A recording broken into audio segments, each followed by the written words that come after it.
आई कुठे काय करते या मालिकेच्या आजच्या भागामध्ये संजना आई आप्पांना सांगते, प्लीज मला समजून घ्या, माझ्याही पदरात एक लहान मुलगा आहे. उद्या तुम्ही लाथ मारून मला या घरातून हकललं तर मी कुठे जायचं.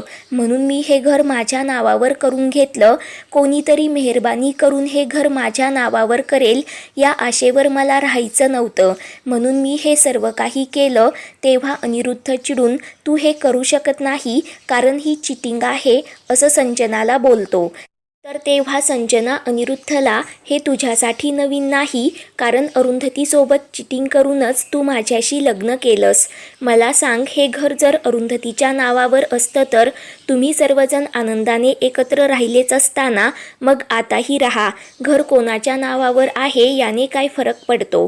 तुम्ही मला घराच्या बाहेर काढू नये याची मी सोय केली आहे, बाकी काहीच नाही असं ती अनिरुद्धला सांगते व कांचनला बोलते, मला माफ करा कारण हे सर्व मला या पद्धतीने करावं लागलं. या घरातील प्रत्येक गोष्ट हिसकावून घ्यावी लागणार हे आता मला कळलं आहे, कारण या घरातील माणसं माझी नाही, मग घर तरी माझं असावं असं बोलून रडतच संजना तिथून निघून जाते.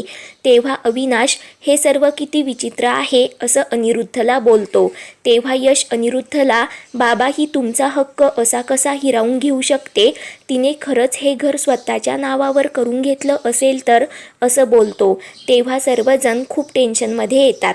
तेव्हा अनिरुद्ध आई आप्पांना, तुम्ही अजिबात काळजी करू नका, मी संजनाशी बोलतो, मी आपलं हे घर कुणाच्याही हाती जाऊ देणार नाही असं बोलून लगेच तिथून निघून जातो. तेव्हा अविनाश कांचनला, काय झालं ते बघितलंस का, या बाईवर विश्वास ठेवून तू अशी वागलीस का असा प्रश्न करतो. त्यावर आप्पा, विनाशकाले विपरीत बुद्धी असं बोलून नाराज होतात व लगेच तिथून निघून जातात. त्यानंतर सर्वजण तिथून जातात तर कांचन एकटीच तिथे रडत बसते. तर इकडे अनिरुद्ध संजनाला, तू जे केलंस ना ते खूप चुकीचं आहे असं बोलतो. तेव्हा संजना, आपण दोघेही चुका करतो त्यापेक्षा याबद्दल बोलायलाच नको म्हणून सांगते. तेव्हा अनिरुद्ध, मी फ्रॉड करून स्वतःच्या नावावर घर करून घेतलं नसतं, माझ्या सासूच्या भोळसटपणाचा फायदा घेतला नसता, तू अरुंधतीवर जळतेस, आईचे कान भरवतेस इथपर्यंत ठीक आहे, मी तुला समजून घेऊ शकतो, परंतु माझा डिवोर्स झाल्यानंतरही आप्पांनी अर्ध घर अरुंधतीच्या नावावर केलं. यावरूनच ती माणसं किती सज्जन आणि प्रामाणिक आहेत हे समजतं. त्यांनी तुझ्यावरही अन्याय होऊ दिला नसता, परंतु तू अशा पद्धतीने त्यांच्याकडून घर काढून घेतलंस, हे खूप वाईट आहे. त्यापेक्षा जास्त म्हणजे तू मला फसवलंस. माझ्यावर तुझा विश्वास नाही हे मला कळलंय, परंतु खरं तर यामुळे तुला कोर्टात खेचायला हवं असं अनिरुद्ध बोलतो. ते ऐकून संजना खूपच घाबरते. तर दुसरीकडे यश अरुंधतीला घडलेला सर्व काही प्रकार सांगतो की संजनाने बाबांना गंडवलं तरीही त्या मानाने बाबा गप्प होते. मला तर वाटलं होतं ते खूप राडा करतील. त्यावर अरुंधती सांगते, संजनासमोर गप्प बसण्यापलीकडे अनिरुद्धकडे दुसरा पर्याय नाही आणि आपली चूक झाली हे मान्य करण्याचा त्यांचा स्वभाव नाही. तेव्हा यश बाबा सर्वांसमोर संजनाला म्हणाले की तुझ्याशी लग्न केलं ही माझ्या आयुष्यातील सर्वात मोठी चूक आहे. परंतु संजनाने घर नावावर करून घेतलं म्हटल्यावर सर्वांच्या डोक्यावर एका प्रकारची टांगती तलवारच असणार आहे व तू तुझा हिस्सा लगेच का देऊन टाकलास असा प्रश्न अरुंधतीला करतो. तेव्हा अरुंधती, मी काय करणार होते, आईंनी माझ्याकडे मागितला होता, नाही कसं म्हणणार, आणि त्या घरात मला राहायचंच नाही तर कागदावर नाव ठेवून मी काय करणार होते, तसंही ते घर माझ्या मुलांनाच मिळणार होतं असं सांगते. तेव्हा यश, आता त्याची तरी काय गॅरंटी आहे, माझी तर त्या घरात राहण्याची इच्छाच नाही, स्वतःच्या घरात राहून परक्याच्या घरात राहिल्यासारखं वाटत आहे असं सांगतो. तेव्हा ते ऐकून गौरी मात्र खूप नाराज होते. तर दुसरीकडे संजना अनिरुद्धला सांगते, आपण दोघेजण वकिलांकडे जाऊ व त्या पेपर्सवर तुझं नाव घालून घेऊ, मला काहीच प्रॉब्लेम नाही, मला फक्त सेक्युरिटी हवी होती. त्यावर अनिरुद्ध, झालं ना तुझ्या मनासारखं, मग आता आपण हे घर सोडून जाऊ, घर तुझ्या नावावर राहील, परंतु तू या घरात राहणार नाहीस, यश, अभि व अविनाश घराकडे लक्ष देतील असं सांगतो.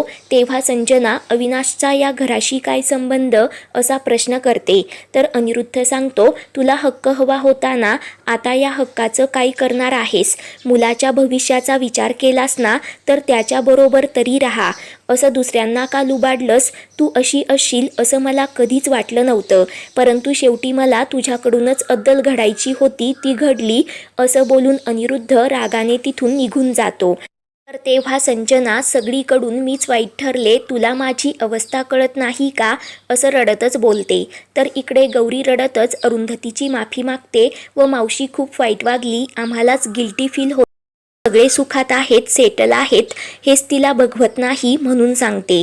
तर अरुंधती गौरीला शांत करते. तेव्हा गौरी यशला आशुतोष आणि नितीन सर यात आपली काही मदत करू शकतील का, कारण ते असे प्रॉपर्टीचे प्रॉब्लेम्स नेहमी सोडवत असतील. हे असं खरंच करता येतं का? हे सर्व रिव्हर्स करण्यासाठी काय प्रोसेस असते हे त्यांना नक्कीच माहीत असेल असं बोलते. तेव्हा यश होकार देत त्यांची मदत घेण्याचं ठरवतो. त्यानंतर यश अरुंधतीला तुझ्या अल्बमला खूप रेस्पॉन्स मिळत असल्याचं सांगतो. तर अरुंधती खुश होते. तेव्हा यश गौरीला खूप चिडवत असतो. तर अरुंधती दोघांनाही लवकर घरी जाण्यासाठी सांगते. तर गौरी प्रेमाने अरुंधतीला मिठी मारते. त्यानंतर दोघेजण तिथून निघून जातात. तर दुसरीकडे आप्पा समृद्धी बंगल्याकडे पाहून खूप विचार करत असतात. तेवढ्यात कांचन बाहेर येते. तर आप्पा कांचनकडे रागाने पाहून घरात जाण्यासाठी निघतात. तेव्हा कांचन आप्पांना थांबवत त्यांचे पाय पकडते आणि आप्पांसमोर हात जोडत, काय केलं तर तुम्ही मला क्षमा कराल असा प्रश्न करते. तेव्हा आप्पा, मी कोण तुला क्षमा करणारा, तेवढा अधिकार तरी मला आहे का, असं विचारतात. तेव्हा कांचन, मला शिक्षा तरी द्या असं आप्पांना सांगते.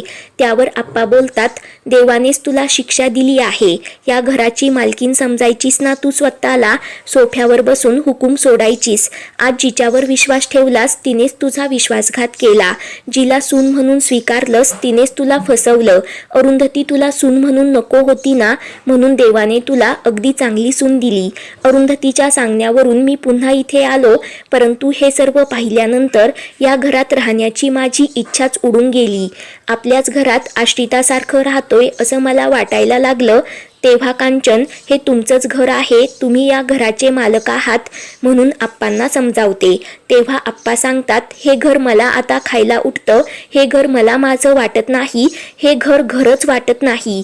तेव्हा कांचन आप्पांना सांगते, तुमचं खरं आहे, हे घर अरुंधतीने एकत्र बांधून ठेवलं होतं आणि मी तिलाच घराबाहेर काढलं. माझं चुकलं, मला माहिती आहे, तुम्ही मला कधीच माफ करणार नाही, परंतु मी रोज तुमची माफी मागेल असं बोलते. तेव्हा कांचनचा हात झटकत आप्पा लगेच तिथून निघून जातात. तेव्हा कांचन खूप रडू लागते व सर्व गोष्टींचा विचार करून कांचन लगेच चक्कर येऊन खाली कोसळते व अरुंधतीच्या नावाने खूप मोठ्याने ओरडते. तर दुसरीकडे अरुंधती देवपूजा करत असते. तेवढ्यात तिला यशचा फोन येतो आणि कांचनच्या तब्येतीबद्दल समजतं.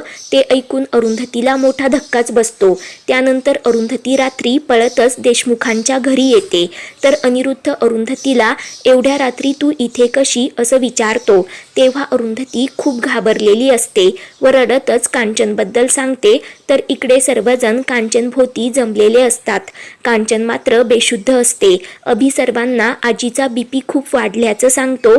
आप्पा खूप खचून जातात. अनिरुद्ध अरुंधती त्यांना सावरतात आणि त्यानंतर कांचन शुद्धीवर येते व घरातील प्रत्येकाकडे खूप प्रेमाने पाहते व अरुंधतीला मला माफ कर असं बोलते व मला सर्वांचीच माफी मागायची असल्याचं सांगते. उद्याच्या भागात कांचन सर्व काही अरुंधतीचं ऐकण्याचं ठरवते. तर अरुंधती वाघीण बनून संजनाला, तुला साधं या घरातील माझं स्थान मिळवता आलं नाही म्हणून खूप चिडवते. पुढील भागांच्या अपडेटसाठी आपल्या चॅनलला सबस्क्राईब करा.